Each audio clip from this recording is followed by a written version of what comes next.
All right, hi, my name's Jeremy Jones. I'm a contractor working with the mutual client, the Collinses.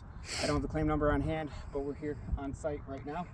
That's where we pulled our initial sample for RLS. This is the original shingle. It's very well known in our industry as Tamco Heritage. Why it's so well known is because this specific shingle carries a 5-inch exposure. They no longer make no distributors, no manufacturers, and any dimensional shingle carry a laminate with this small of an exposure anymore.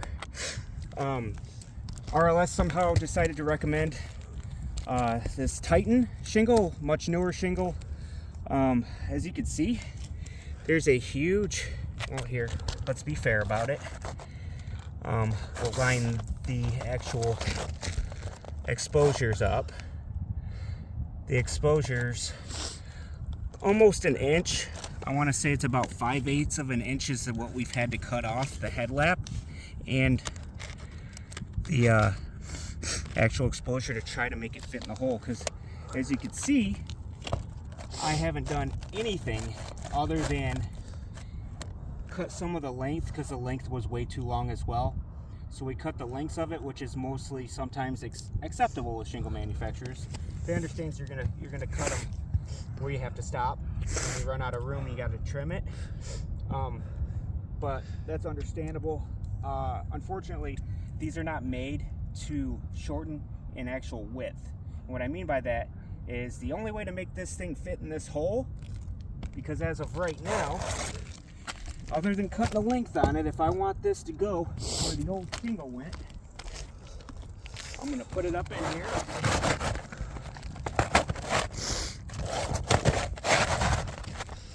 I'm going to push it up as far as it goes, okay?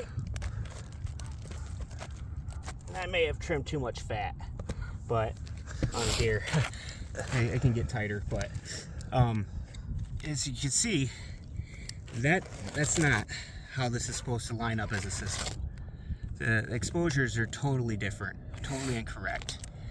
Where this adhesive strip here needs to land, for this exposure to line up, is right here in this nail line. Okay, that's why there's a nail there, and that's why there's no granules here. It's for this to adhere once we put new shingles down. So what we've done is we've modified the shingles a little bit more in two different directions to show you the only way that this actually can fit like the puzzle piece it was originally designed to with that original shingle, and what's needed to do to modify it and just to make it uniform to where the system may work together as a whole. So once again, you can see we trimmed some off the side already. It was already way too long. But nevertheless, it's not a huge ordeal. It's not really the main focus here. Just a lot of modifying per shingle to make this even something we can talk about today.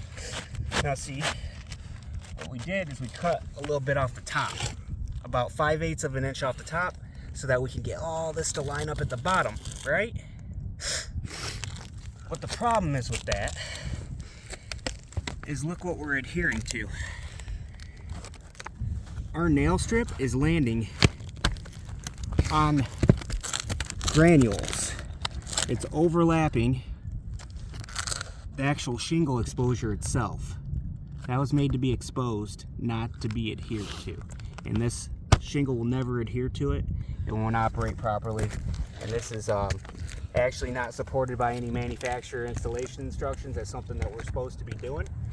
But just to give you a little bit of an idea of what we could try to do to even try to make this work, that's how extreme we'd have to get.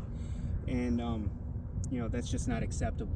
So that's what that would look like if we tried that. The only other way, sorry, and I mean, I don't even want to attempt to do this again, but would be to actually trim the exposure to meet the old exposure's width. There we go.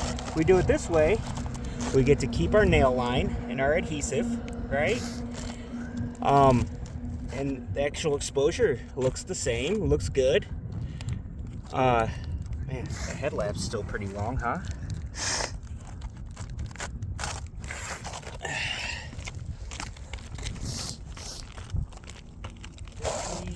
we can get this to fit. It'll probably slide up under there. It probably fit pretty good. And we'll get, now once again, what makes this kind of acceptable is the fact that our adhesive strip is going to actually fall where it should, which is above this line right here, which is where your exposure starts.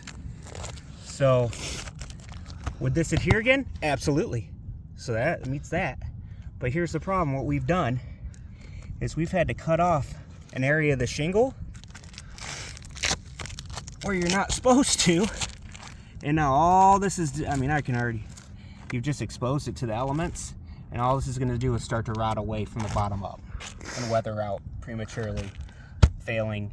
And I'm 100% positive that this method isn't even accepted by the manufacturer. So nevertheless, at the end of the day, I guess what we're trying to explain is RLS came up with a product that is not compatible with the actual LKQ that we're supposed to be using, which would be a Tamco Heritage. Unfortunately, this is no longer made, so there's nowhere to purchase this, especially the amounts that have already been approved for replacement. And there's nothing compatible that we can utilize on the same slope. So yeah, I don't really know how to really end this. I know there's going to be some other ideas, and I'd like to kind of try to debunk those right now before they get put out in the universe. Follow me over here, Brian. So if you look here, where this hip meets and it shoots over, everything's uniform here too, where these lines meet up.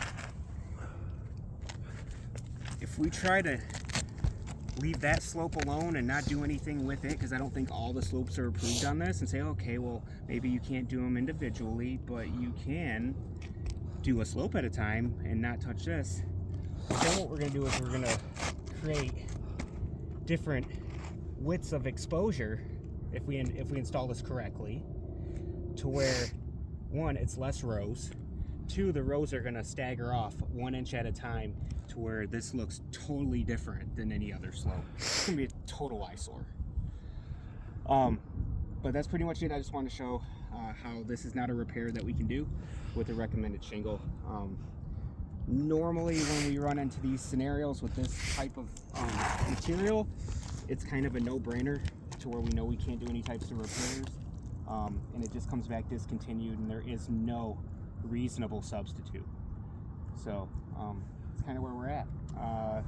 I guess do with this what you will. Hopefully it's considered. Thank you.